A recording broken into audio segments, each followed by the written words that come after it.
What's up, everybody? Welcome back to the Spook Spot, your one-stop spot for everything spooky. Today, we'll be going over 2 stories of missing persons cases. This first story is of a sheriff who went to check in on his buddy that nobody had heard from, and what he sees is indescribable. Years old. My name is Bill Pines, a strange name I know. I'm the closest thing to a sheriff in Alaska. See, we don't have counties or the like. You see, I'm an Alaskan state trooper. In an area where there's not many calls, the most is a missing dog or a tree fell on the road. I also happen to be a K-9 unit. A lot of those in our area are. It's rather remote, and if we have to find someone, dogs are an amazing asset. I got a call from someone. For privacy's sake, I won't say her name. We'll just call her Penny. Was an elderly woman living with her husband. They lived closer to town and usually had a neighbor check in on them, a friend of mine, Jeffrey Plains. I received a call Friday night. Penny was concerned and had wanted me to check in on Jeffrey. He hadn't checked in on them the past few weeks. I had slight worry. I knew he would at least radio in to check on her. He was a good man. So, naturally, I went to his homestead. It was far out in the bush, but I needed to make the trip. I had told the few other men in my station where I was going, and that I might be a long time. I had gotten my dog, Kinji, along with my rifle. It's one of 2. The other one I had given to Jeffrey for his 15th birthday. It was a bolt-action rifle, chambered in .300 Magnum. I had given him the matching one, engraved with his name in a rose on the side of the wood. Mine was the same, but it had a wolf in my name. It took me 3 hours to get to his homestead. It was getting dark, and I don't like driving out after dark. Sure, I had everything I'd need if I got stranded, but I'd rather not. I had pulled up to his home. Things seemed normal, aside from the chimney, which didn't have smoke coming out of it. I stepped out and led Kinja out, expecting to see Yona run out from somewhere, yet she didn't, nor did any of his dogs. I thought it was strange, very strange. I walked through the door, calling out to Jeffrey. Nothing. The house felt empty. It's hard to describe that feeling, the feeling of an empty house. Yet everyone knows what I'm talking about. Something felt wrong. My hair stood up on the back of my neck. I flipped the light switch. The lights were dead. I looked up at the bulb and it was shattered. The fire in the main room was out, a bed of ashes. It was as dead as the tree he had to clear out of the road the other day. Looking around the room, he noticed the door to one of the back rooms was open, hanging off of a hinge, splintered with a small blood splatter on the floor beside it. As I stepped into the back room, a strange smell hit me, a mixture of death and rot. The back room was a mess. Jeffrey, or what was left of him, was sitting in the corner. I'll spare you the details.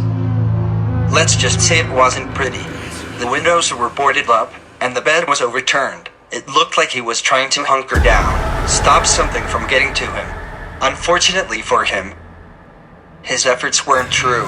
Looking around the room, I noticed claw marks on the wall, in a crossing pattern, like something was marking its presence. I felt uneasy being in this room, very uneasy, like something was watching me from a distance, yet close at the same time, maybe several eyes on me at the same time. Kinja felt the same. Running out of the room and back to the truck, barking at me to follow. I got back to the truck and called in a cleanup crew from the nearest town, after telling the station what had happened. I didn't want to drive home in this weather. It had started to snow and was past sundown. But I wasn't staying in that home. Something about it felt off. As I drove down the road, I saw something out of the corner of my eye, a gray, humanoid figure. It was running through the forest, keeping pace with my truck. I was going down the road quickly for the conditions, about 35 miles an hour. I shook my head. I must have been seeing things. Maybe it was just the snow. I was tired and it was falling pretty heavy. And the forest was really thick. I looked again and whatever it was, it had vanished. I was convinced that I was just seeing things. I pulled into Penny's driveway. Their lights were on, and I stepped out, taking Kinja with me. I walked up and knocked on the door. Penny's husband answered. I took off my hat and asked to come inside. The 3 of us met and I told them what had happened to Jeffrey. They were close friends. He looked after them. I spared them the details. not wanting to tell them exactly what had happened. I stepped out to the truck, opening the back door and taking his rifle, which had laid beside him. I had given it to Penny. She seemed grateful for it. Something to remember him by. Hopefully it would give them some use. I drove out, heading to the station. I was still about an hour out in good weather. I wasn't looking for the drive. I would take us at least 2.5 hours at the minimum. About 30 minutes away from Penny's home, I saw the same thing in the forest again. This time it was coming towards me. It hit the side of my truck before I had time to register what had happened. When it hit my truck, it rolled off of the road, landing upside down in a ditch. I was hanging upside down in my seat, in a lot of pain. Looking around, I saw something standing in the road. I couldn't quite make out what it was. It was tall, gray, and humanoid. I reached for my gun, the one I had in my holster. It sunk. I can't get it out. I grabbed my phone, typing as fast as I could while I see it walking to me right now. Everyone, please, keep yourselves safe. Don't come here. It's trying to get in right now. Jay, my wife. I love you. Goodbye, world. Alright guys, so this next story coming up is about this guy who was hiking in the woods and they found this person's phone. I think it's pretty lit, but there's more to the story, so let me know if you guys want to hear part 2. For the past 2 years that I've lived in Rowan, Virginia, I have been obsessively exploring Jagged Head Park. I guess you could say it's my way of recovering from years of bouncing from city to city, from one concrete jungle to another, and now, I finally have a nearby connection to nature that isn't limited to tiny gardens and trees planted along the sidewalk. At the park, I can finally experience the natural world from the comfort of my neighborhood. There is something so freeing about wandering through the white oaks and pines, spotting a fox retreating into its burrow, or watching birds stretch their wings on bare branches. But exploring comes with its own setbacks. For one, adventuring off into the unknown alcoves of the Virginian wildlife area presents its own dangers. Jagged Head is essentially a nature reserve without borders or fences or ranges. There's a building near the entrance that was likely once the main office and information center. However, it's obvious this place has long been occupied. The lack of enforcement exposes the area to a minimal amount of visitors that come to clear their heads or hike the trails up the mountain that marks the center of the park. While you run the chance of human encounter along the beaten path, I tend to meander on the unmarked forest grounds of the park. I'm not sure it's entirely legal, but I prefer to be alone with the wildlife rather than the sometimes sketchy visitors. And it's not like I'd be caught anyways. The last time law enforcement was sent out here was a few years ago, to deal with a drug-related incident involving a few locals. In past trips, I'd encountered some strange things myself within the park limits. One evening, I was walking through the foliage on my way out of the park, when a naked man with no hair sprinted right past me. He had come out of nowhere, and just disappeared into the distance. I stood, frozen for a few moments. I feared reporting the incident would result in a fine for straying from the marked paths, so I neglected to call the police. Needless to say, I took a short hiatus from my daily treks through the park following that incident. But a few days later, I was back at it. My obsession with true crime books and cold cases should have been enough to deter me from the eerie grounds, but I must have a strong, magnetic attraction to Jagged Head Park. Because I always come back. Now, what I am about to tell you may not seem like the most ethical string of events. I beg you to reserve your judgment, at least until all details become clear. With that said, let's rewind to 2 days ago, when I found a lost cell phone in the middle of nowhere at Jagged Head Park. I was on my usual routine. I'd cross the bridge near the entrance, follow the path a little ways, and then head off the path toward the west end of the park. This area was one that I had only recently begun exploring, as the east end had been my refuge for the past 2 years had become severely monotonous. I usually begin my adventures here by splitting the region into strips, exploring one longitudinal area at a time. I had just moved into the second area when I felt an unfamiliar object under my left shoe. The grounds of the park are coated with a layer of decomposing leaves, which usually cushion my footfalls. I must have just stepped on something peculiar, because it was not the feeling of walking on matted remnants at all, it was something hard. I knelt to the ground and began to uncover the object, peeling back crusty pin oak leaves and pine needles to find a plastic baggie coated with mud and dirt. Something inside me screamed at me to leave, to ignore this peculiar discovery, but I dismissed it as paranoia acquired from acquainting myself with so many creepy scenarios in my crime studies. I hadn't fully let my guard down since. So, I sat back, broke the seal, and emptied the bag's contents into my hand. Inside was a black hair tie, nothing unusual, and an iPhone with a cracked screen. I attempted to power on the phone, in vain. I sighed dejectedly before slipping the tie and phone back into the bag. I had wondered for a long moment how this thing ended up off the path. I couldn't think of a plausible explanation as to why someone would leave such a thing behind. In this day and age, these devices are practically attached to us at the hip, right? But it was the most exciting thing I had ever found out here. My logic was that if I could get this thing working, maybe I could return it to its owner. I hadn't made many friends in the area, so maybe this could be my way in. I'd also like to think that a kind stranger might do the same thing for me had I found myself in such a situation. The only problem was that the condition of the bag I suggested that it had been out here for some time, possibly even a few months. Whoever owned it was probably long gone. But I decided to take my chances. Once I had arrived at home, my mission was clear: find my old iPhone charger, attempt to power the Sonotovich on, and find someone to contact using the phone's call log. An hour later, the phone had powered onto the lock screen, a photo of a fluffy, white dog. How cute. I grabbed the phone, sent a silent prayer, and was rewarded. There was no passcode.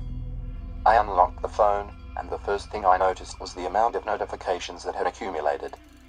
I clicked on the text message icon, and was greeted with a very long list of unread texts. Some were saved as contacts, others were unknown numbers.